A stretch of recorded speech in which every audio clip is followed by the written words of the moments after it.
राम राम सभी को। मैं विवेक मलिक एक बार फिर से आपका स्वागत करता हूं अपने YouTube चैनल पर। देखिए साथियों, आज हमारी ये बायोलॉजी का सेशन है और हमने पहले बायोलॉजी के 2 चैप्टर पढ़ चुके हैं। पहला चैप्टर हमने पढ़ा था पाचन तंत्र, दूसरा पढ़ा था हमने ब्रेन। तो उसी क्रम में आज ये हमारा तीसरा चैप्टर है और आज पढ़ेंगे हम ब्लड के बारे में। आज चैप्टर का नाम है ब्लड, यानी कि इसे कहा जाता है रुधिर। तो सबसे पहला तो क्वेश्चन आपका यहीं से बनता है, इसके अध्ययन को क्या कहा जाता है। तो रुधिर का जो अध्ययन होता है, अध्ययन या इसे कहेंगे हम स्टडी, क्या कहलाता है? इसे कहते हैं हेमेटोलॉजी। हेमेटोलॉजी इसका अध्ययन कहलाता है। दूसरा क्वेश्चन यहाँ से बनता है, रुधिर क्या होता है? यानी कि रुधिर एक तरल संयोजी ऊतक होता है।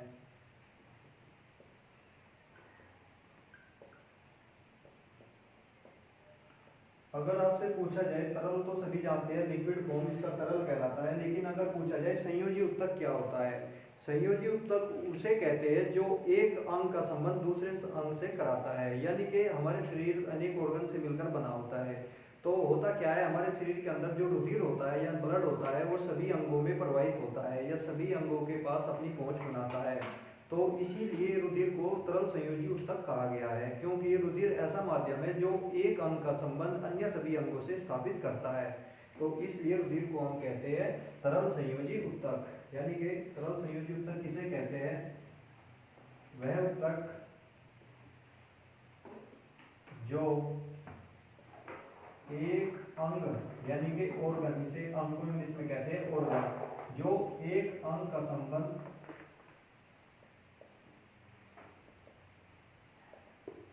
दूसरे अंगों से स्थापित करता है।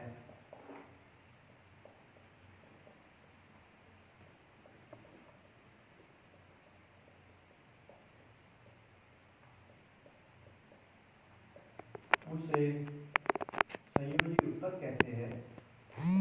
और कैसा संयोजी ऊतक है? ब्लड आपसे पूछेगा तरल।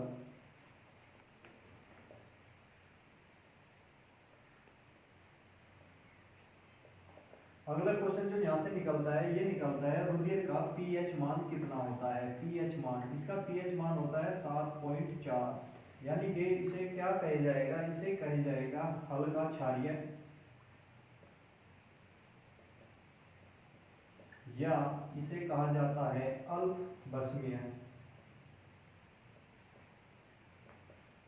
क्षारीय को इंग्लिश में कहते हैं एल्कलाइन और बसमीय को कहते हैं बेस।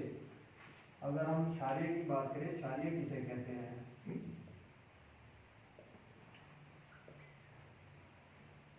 वे बेस जो जल में घुल जाते हैं, अर्थात जल में घुलनशील बेस को ही क्षारीय कहा जाता है या एल्कलाइन कहा जाता है। लेकिन 7.4 ही क्षारीय क्यों होता है? क्योंकि पीएच मान हमारा एक स्केल पैमाना होता है जिसमें 0 से लेकर 14 तक के मान दिए होते हैं। अगर बात करें हम 0 से 7 तक पीएच स्केल की या पीएच पैमाने की बात करें, इसमें क्या होता है? 0 से 7, दूसरा इसका जो स्केल होता है 7 पे रुकता है, फिर जाता है ये 7 से 14 तक। यानी कि इसका 0 से 7 तक कहलाता है आपका अम्लीय, ये अम्लीय मान होता है। और जो 7 होता है जिसका अम्लीय मान, जिसका मान 7 होता है पीएच पैमाने पर, उसे कहा जाता है उदासीन। यानी कि न तो वो अम्लीय होगा न ही क्षारीय होगा। और 7 से लेकर 14 तक जितनी भी क्वांटिटी का मान होता है उसे कहा जाता है आपका क्षारीय। तो इसी प्रकार ब्लड यानी रुधिर का पीएच मान होता है 7.4, क्योंकि 7 पे होता है उदासीन, न तो ये अम्लीय होगा न ही ये क्षारीय होगा। और 7 से कुछ ज्यादा यानी कि 0.4 ही ज्यादा है, इसलिए इसे अल्प क्षारीय या अल्प बसमीय कहा जाता है। अगला जो यहाँ से क्वेश्चन निकलता है वो निकलता है आपका वेट का। ब्लड का वेट यानी कि भार कितना होता है? तो इसका भार ये होता है 7% ऑफ बॉडी वेट। हमारे शरीर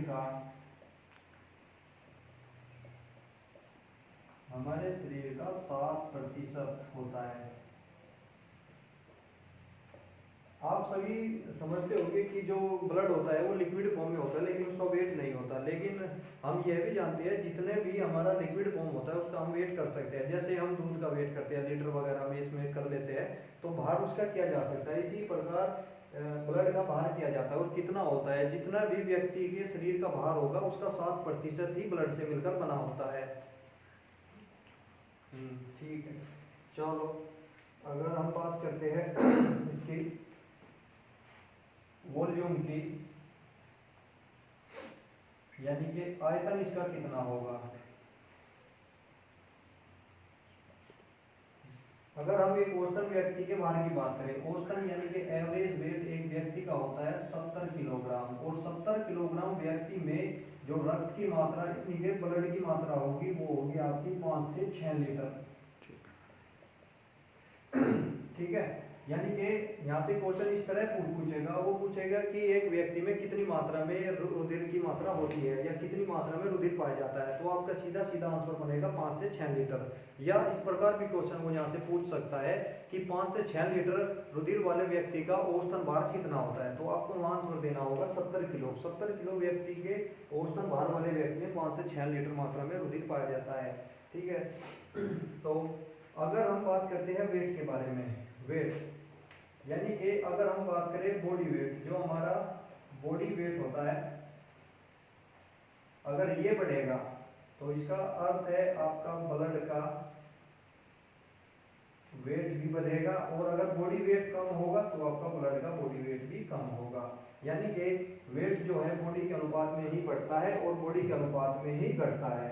ठीक है, अब बात करते हैं रुधिर को कितने भागों में बांटा गया है। रुधिर को 2 भागों में बांटते हैं,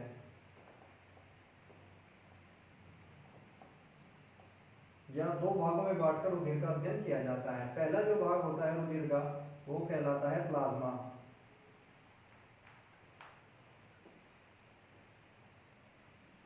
वही दूसरा भाग कहलाता है आपका सेल या कोर्पसल।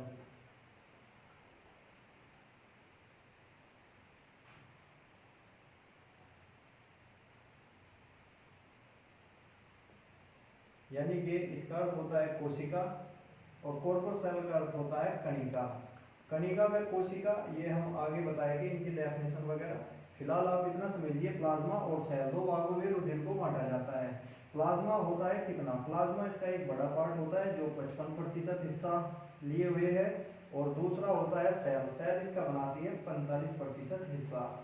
ठीक है, और अगर हम सेल की या कोशिका की बात करें, ये भी 3 भागों में डिवाइड किया गया है। पहले भाग का नाम होता है आरबीसी, दूसरे भाग का नाम होता है डब्ल्यूबीसी, तीसरे भाग का नाम होता है प्लेटलेट्स।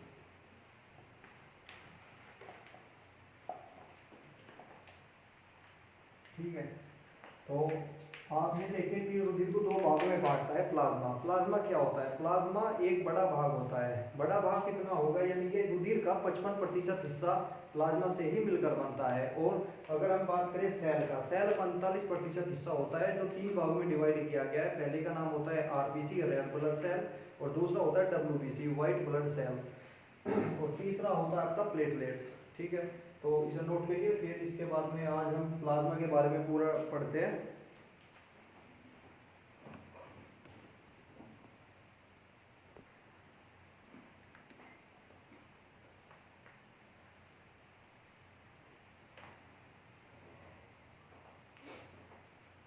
नोट करिए, तब तक पानी पी लेता हूँ।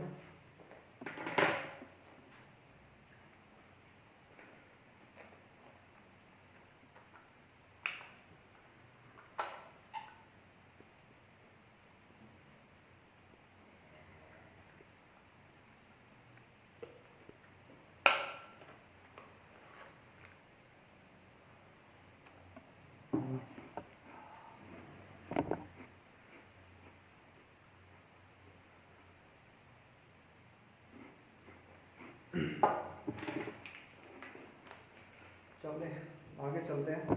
तो पहला टॉपिक हमारा यहीं से स्टार्ट होता है, और वो कहलाता है प्लाज्मा, ब्लड के अंतर्गत। ये नोट कर लिया होगा आपने।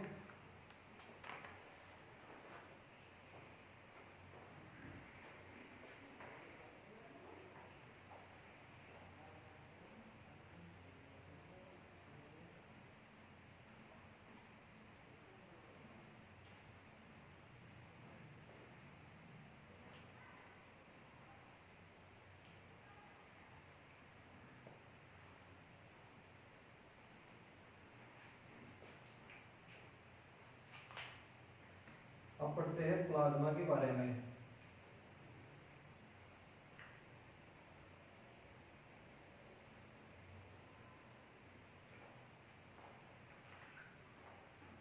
सबसे पहला तो यही क्वेश्चन बनता है, प्लाज्मा रुधिर में कितनी प्रतिशत हिस्सेदारी की हुई है, यानी कि यह रुधिर का 55% भाग है। दूसरा इसका क्वेश्चन बनता है, इसका रंग कैसा होगा। इसका रंग होता है हल्का पीला, या इसे क्या कहेंगे, इसे कहेंगे लाइट येलो। किस कारण से इसका रंग पीला होता है, क्योंकि हमने तो देखा है आमतौर पर जो भी हमारा ब्लड है जब बॉडी से बाहर आता है या हम देखते हैं तो उसका रंग जो है हमें रेड दिखाई देता है। लेकिन किस कारण से, अगर हम रेड देख रहे हैं तो बच्चे वो इसका प्लाज्मा का कलर नहीं होता, वो होता है आरबीसी का कलर। लेकिन प्लाज्मा जो होता है वो हल्के पीले रंग का ही होगा।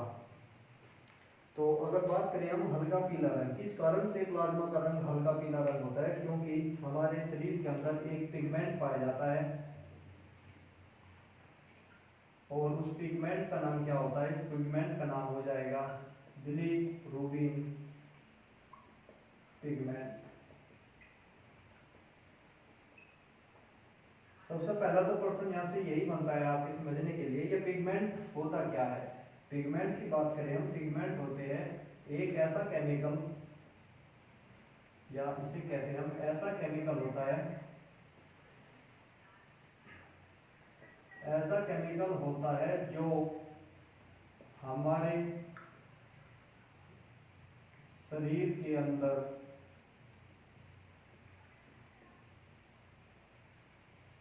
रंग प्रदान करता है। यानी कि किसी भी ऑर्गन को या किसी भी टिश्यू को ये क्या करता है, रंग प्रदान करते हैं पिगमेंट। या इसे इस प्रकार भी कहा जा सकता है कि ऐसा केमिकल जो रंग प्रदान करते हैं, सीधा सीधा आम भाषा में ऐसा केमिकल जो कलर प्रदान करते हैं या रंग प्रदान करते हैं। ठीक है, अब बिलीरुबिन पिगमेंट के बारे में बात करते हैं। बिलीरुबिन पिगमेंट होता क्या है और इसके कार्य मतलब कहाँ से ये बनता है। बिलीरुबिन पिगमेंट जो है ये बनता कहाँ से है, अगर आपसे पूछेगा इसकी उत्पत्ति तो आपका आंसर होगा यकृत। दूसरा क्वेश्चन इससे इंपोर्टेंट ये बनता है कि इसकी अधिकता हमारे शरीर में कौन सी बीमारी को जन्म देती है, अधिकता से। तो ये क्या करता है, ये पीलिया कर देता है हमारे शरीर में। पीलिया यानी कि जॉन्डिस। होता क्या है बच्चे, जब बिलीरुबिन पिगमेंट अधिक उत्पन्न हो जाता है हमारे शरीर में, या मतलब इसके अधिकता से पीलिया रोग हो जाता है। चलो, होता क्या है, जैसे ही पीलिया का वायरस हमारे शरीर के अंदर प्रवेश करता है तो प्रवेश करने के बाद वो सीधा पहुंचता है लीवर यानी यकृत के पास, और यकृत को डैमेज करना शुरू कर देता है। अर्थात इस प्रकार से इसे यह भी कह सकते हैं कि जो पीलिया का वायरस होता है वो यकृत के पास जाता है और उसे इस बात के लिए बाध्य करता है कि आप बिलीरुबिन पिगमेंट का अधिक से अधिक उत्पादन करें। तो बिलीरुबिन पिगमेंट जैसे ही अधिक उत्पादन होना शुरू हो जाता है तो हमारे रक्त में जो हल्का पीला रंग होता है उसकी मात्रा बढ़ जाती है, यानी कि पीले रंग का होना शुरू हो जाता है, जिससे मानव कुछ ही समय के बाद पीला दिखाई देता है या पीले रंग की छवि उसमें आ जाती है। तो इसे ही पीलिया कहा जाता है या जॉन्डिस कहा जाता है। इससे व्यक्ति की मृत्यु भी हो सकती है और दूसरा लीवर को तो ये डैमेज करेगा ही करेगा। ठीक है, बड़ी खतरनाक बीमारी है पीलिया। अगर बात करें हम इसके घटक की, यानी कि इसमें कौन कौन से घटक शामिल होते हैं या घटक को कहा जाता है इसकी उत्पत्ति किस किस से मिलकर होती है। सबसे पहला तो इसमें जो महत्वपूर्ण घटक होता है इसका वो कहलाता है जल, यानी कि वाटर। कितने प्रतिशत हिस्सेदारी होती है? ये होती है 92%। दूसरा, इसमें पाए जाते हैं plasma protein. Plasma protein plasma protein की कितने प्रतिशत हिस्सेदारी होती है? 7%। अब प्लाज्मा प्रोटीन कौन कौन से होते हैं? 3 प्लाज्मा प्रोटीन पाए जाते हैं। पहले का नाम क्या होता है? पहले का नाम होता है एल्ब्यूमिन। एल्ब्यूमिन। दूसरे का नाम होता है आपका फिब्रिनोजन। और तीसरे का नाम होता है प्रोथ्रोम्बिन। प्रोथ्रोम्बिन। तो ये 3 प्रकार के प्लाज्मा प्रोटीन इसमें पाए जाते हैं। तीनों मिलकर क्या कार्य करते हैं? ये करते हैं ब्लड क्लोटिंग, यानी कि रक्त का थक्का बनाना। अब समझने वाली बात यह है, रक्त का थक्का क्या होता है? भाई 3 प्रोटीन तो हम समझ गए इसमें होते हैं, एल्ब्यूमिन, फिब्रिनोजन और प्रोथ्रोम्बिन। ये तीनों मिलकर ही ब्लड क्लोटिंग कराते हैं। तो ये ब्लड क्लोटिंग होती क्या है? ब्लड क्लोटिंग जैसे आपने देखा होगा, हमें चोट लग जाती है जहाँ से हमारे खून का स्रावन होता है या रक्त बाहर निकलने लगता है। तो जैसे ही हमारा रक्त बाहर निकलता है, क्योंकि प्लाज्मा में या रक्त में एल्ब्यूमिन, फिब्रिनोजन और प्रोथ्रोम्बिन ये 3 प्रकार के प्लाज्मा प्रोटीन होते हैं, और जैसे ही ये वायु के संपर्क में आते हैं तो रक्त का थक्का बना देते हैं। रक्त का थक्का मतलब रक्त के स्रावन को रोकना, या इस प्रकार भी समझ सकते हैं रक्त को हमारे बॉडी से बाहर जाने से रोकना, इसका ही मेन उद्देश्य होता है। लेकिन अब जब इसका कार्य ही रक्त का थक्का बनाना है और हमारे शरीर के अंदर उपस्थित है, तो ऐसा क्या हमारे शरीर के अंदर उपस्थित होता है कि हमारे शरीर के अंदर ही ब्लड क्लोटिंग नहीं होता? क्यों? वह वायु के संपर्क में आते ही ब्लड क्लोटिंग हो जाता है। तो यहाँ से एक और क्वेश्चन पूछा भी जाता है, हमारी बॉडी के अंदर रक्त का थक्का बनने से कौन रोकता है? तो इसका सीधा सीधा आंसर बनता है, क्योंकि हमारे शरीर के अंदर एक एंटी ब्लड क्लोटिंग एजेंट पाया जाता है। क्या होता है? एक एंटी ब्लड क्लोटिंग एजेंट। एक एंटी ब्लड क्लोटिंग एजेंट हमारे शरीर के अंदर उपस्थित होता है, जो इसे हमारी नसों में या शरीर के अंदर रक्त का थक्का बनाने नहीं देता। और इसका नाम क्या होगा? इसका नाम होगा आपका हिपेरिन। क्या नाम होता है इसका? इसका नाम हो जाएगा आपका हिपेरिन। हिपेरिन वह एंटी ब्लड क्लोटिंग एजेंट है। हिपेरिन ही वह एंटी ब्लड क्लोटिंग एजेंट है जो हमारे शरीर के अंदर रक्त का थक्का बनने नहीं देता, या हमारे शरीर के अंदर या नसों के अंदर रक्त के जमाव को रोकता है। क्योंकि अगर हिपेरिन हमारे शरीर में नहीं होगा तो ब्लड क्लोटिंग हो जाएगा या रक्त का थक्का बन जाएगा, और जैसे ही रक्त का थक्का बनेगा तो इसका मतलब है हमारे शरीर के अंदर ब्लड के प्रवाह में या रुधिर के प्रवाह में रुकावट हो जाएगी, जिससे हमारी तत्काल मृत्यु होना संभव है। तो इसी प्रकार हिपेरिन का पूछेगा ये कहाँ से उत्पत्ति होती है या इसका निर्माण कौन करता है? सीधा करता है आपका लीवर। ये मैं आपको पढ़ा भी चुका हूँ, जब मैंने पाचन चैप्टर आपको पढ़ा था उसमें पढ़ाया था मैंने अंतःस्रावी ग्रंथि लीवर के रूप में। उसमें मैं बताया भी था कि लीवर किसका उत्पादन करता है? लीवर करता है आपका हिपेरिन का, जो हमारे शरीर के अंदर रक्त के जमाव को रोकता है। ठीक है, तो इसके बारे में आप समझ गए होंगे। अब आगे चलते हैं। तो जैसे 92 कितना हो गया? 99% हो गया। अब बचा क्या? 1% में क्या पाया जाएगा? 1% में इसमें पाया जाता है नमक यानी कि सॉल्ट, व खनिज यानी कि मिनरल। कितना? 1% हिस्सेदारी होती है। उसी प्रकार कौन कौन से खनिज पाया जाता है ये भी आपसे पूछ सकता है। इसमें 3 खनिज पाए जाते हैं। पहले को कहते हैं हम सोडियम, दूसरे का नाम हो जाएगा पोटेशियम, तीसरे का नाम हो जाएगा ग्लूकोज। तो 3 प्रकार के इसमें प्रोटीन भी पाए जाते हैं। तो प्लाज्मा का घटक आपका पूरा हो गया, केवल एक ही भाग बचा है इसका कार्य का। नोट करिए, फिर इसके कार्य के बारे में बताते हैं।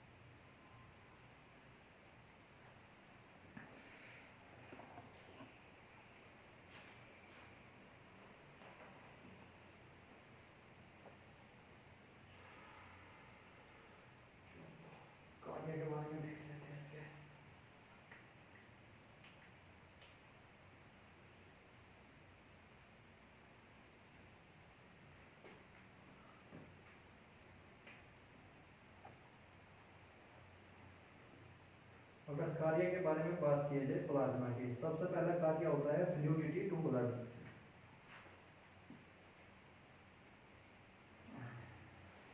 फ्लूइडिटी टू ब्लड यानी कि रक्त को तरलता प्रदान करना।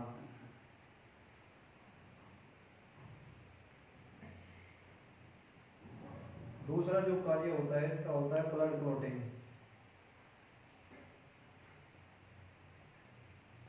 यानी कि रक्त का थक्का बनाना।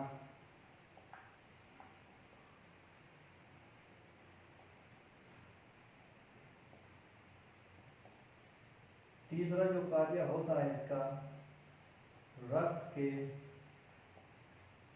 पीएच मान का निर्धारण या नियंत्रण करना। चौथा जो पॉइंट आता है इसी में ये आता है हमारे शरीर के तापमान का नियंत्रण करना।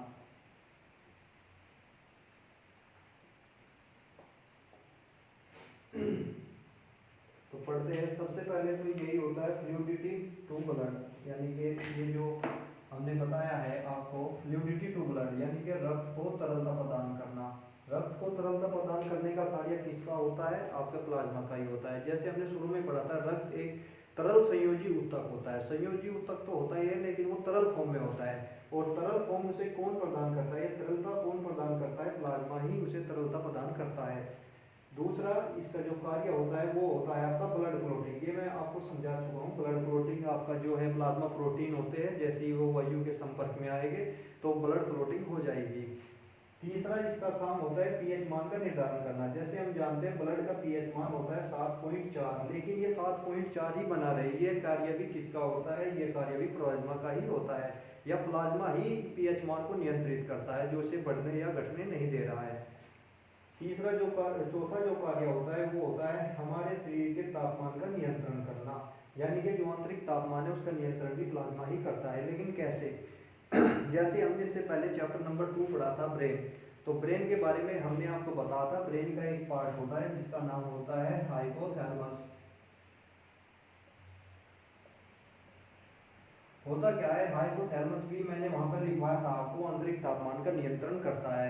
होता क्या है? दरअसल जैसे ही हमारे शरीर का आंतरिक तापमान बढ़ता है या घटता है तो हमारे मस्तिष्क हाइपोथैलेमस उसे नियंत्रित करने की कोशिश करता है। लेकिन कैसे कोशिश करता है? हाइपोथैलेमस निकालता है न्यूरॉन। मैंने उसी चैप्टर में आपको बताया था न्यूरॉन के बारे में। न्यूरॉन क्या होते हैं? न्यूरॉन होते हैं तंत्रिका तंत्र की इकाई।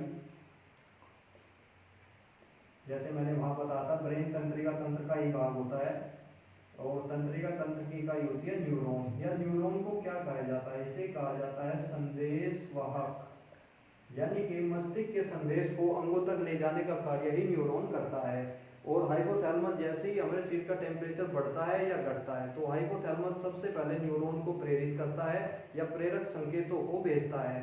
किसके पास भेजेगा? अंग के पास भेजेगा। कौन सा अंग? तो नहीं, कौन से ऊतक के पास जाएगा? ये जाएगा सीधा आपका प्लाज्मा के पास, और प्लाज्मा को मस्तिष्क का संदेश देगा और कहेगा कि आप शरीर के टेम्परेचर का क्या करें? नियंत्रण करें। लेकिन कभी कभी होता क्या है, ये कब तक नियंत्रण स्वीकार कर सकता है? जैसे ही ये टेम्परेचर आपका 97.4 से 98 या मैक्सिमम 99 तक हो सकता है। लेकिन जैसे ही हमने देखा है कि हमें बुखार आता है या फीवर आता है 100, 101 या 102 भी अब आने लगे हैं, तो इतना ऊंचा टेम्परेचर हो जाता है तो बॉडी का, उसमें क्या होता है? उसमें डॉक्टर आपको एक दवाई खिलाता है जिसे हम कहते हैं आमतौर पर पैरासीटामोल। पैरासीटामोल क्या होती है और क्या यह कार्य करती है? पैरासीटामोल सीधा सीधा टारगेट आपके हाइपोथैलेमस को करती है, और हाइपोथैलेमस को मजबूर किया जाता है आप अधिक मात्रा में प्रेरक संकेतों को भेजिए। यानी कि हाइपोथैलेमस की जो पैरासीटामोल होती है हाइपोथैलेमस के पास जाती है और इसे ज़्यादा एक्टिव कर देती है। ज़्यादा एक्टिव होगी तो यहाँ से न्यूरॉन की मात्रा बढ़ जाएगी, और न्यूरॉन की मात्रा बढ़ जाएगी तो प्लाज्मा में अधिक संख्या में संदेश जाएंगे और इसे मजबूर करेगी कि जल्द से जल्द नियंत्रित करे। इसीलिए तो आपने देखा हो पैरासीटामोल लेकर आदमी सो जाता है और अधिक पसीना बाहर निकलता है, क्योंकि प्लाज्मा उसमें ज़्यादा एक्टिव हो जाता है और जैसे ही एक्टिव होगा तो आपको पसीना आ जाएगा और टेम्परेचर आपका पसीना के साथ ही लो हो जाता है। इसी प्रकार पैरासीटामोल कार्य करता है। चलो ठीक है, समझ लिया होगा। आमतौर पर सिर्फ आपके लिए इतना समझना है, ये तो डीपली नहीं पूछेगा आपसे इतना कि पैरासीटामोल क्या है, कैसे करता है, इतना नहीं। ये यूपीएससी का एग्जाम नहीं है, ये आपका वनडे एग्जाम है। तो आपसे सीधा पूछेगा कि शरीर के तापमान का नियंत्रण कौन करता है। तो अगर वहां पर दिया है ऑप्शन में प्लाज्मा, तो पहली चॉइस आपको प्लाज्मा को ही देनी है। लेकिन अगर ऑप्शन में दिया है ब्रेन, तो फिर पहली चॉइस आपको ब्रेन देनी है। अगर ऑप्शन में दोनों है तो ब्रेन आंसर देंगे, लेकिन ब्रेन आंसर तब देंगे जब वहां पर कोई भी ऑप्शन में बोथ नहीं होगा। यदि ऑप्शन में बोथ है तो आपका आंसर बोथ ही होगा, वरना ब्रेन ही आपका राइट आंसर होगा, क्योंकि ब्रेन ही सबसे पहले तापमान नियंत्रण की प्रणाली को शुरू करता है। ठीक है। और वैसे अगर आमतौर पर देखा जाए तो प्लाज्मा ही नियंत्रित करता है, लेकिन कराता कौन है? ब्रेन ही कराता है हमारा। तो इसलिए पहली प्राथमिकता ब्रेन को ही देंगे। ठीक है। तो इस प्रकार प्लाज्मा भाग आपका कंप्लीट हो गया। कल हम इसके बारे में सेल या कॉर्पस सेल के बारे में पढ़ेंगे, लेकिन तब तक बच्चे आप अपना रिवीजन करते रहिए। इसमें मैक्सिमम 2 या 3 क्लास और लगेगी आपकी, और ये लगा लीजिए मैक्सिमम आपके 5 चैप्टर और रह गए हैं बायोलॉजी की, फिर आपका सिलेबस कंप्लीट है। ठीक है। तो तब तक आप अपना रिवीजन कीजिए और सारी क्लासों को पढ़ते रहिए। दूसरी बात, हमने आज अपना टेलीग्राम चैनल लॉन्च किया है जिसका नाम है कपिल राणा कैरियर मेकर। उस टेलीग्राम चैनल को आप ज्वाइन करिए, और क्योंकि जितने भी मैं चैप्टर पढ़ा चुका हूँ इसी चैनल पर आपको इनकी पीडीएफ उपलब्ध होगी। हमारे टेलीग्राम चैनल का नाम हो जाएगा Kapil Rana career maker. Kapil Rana career maker हमारा टेलीग्राम चैनल है, इसे जाकर ज्वाइन कीजिए, क्योंकि जो भी चैप्टर मैं पढ़ाता रहूँगा मेरे हैंड रिटन नोट्स जो होते वे खुद ही इस चैनल पर मैं अपलोड कर दिया करूँगा, जिससे आपको लिखने का समय भी बचेगा, दूसरा आपकी प्रिपरेशन में भी सटीकता आएगी। ठीक है बच्चे, तब तक आप हमें सपोर्ट कीजिए, हमारे चैनल को सब्सक्राइब कीजिए, शेयर कीजिए। चलते हैं फिर, वीडियो को लाइक जरूर करना। Thank you. जय हिंद, जय भारत।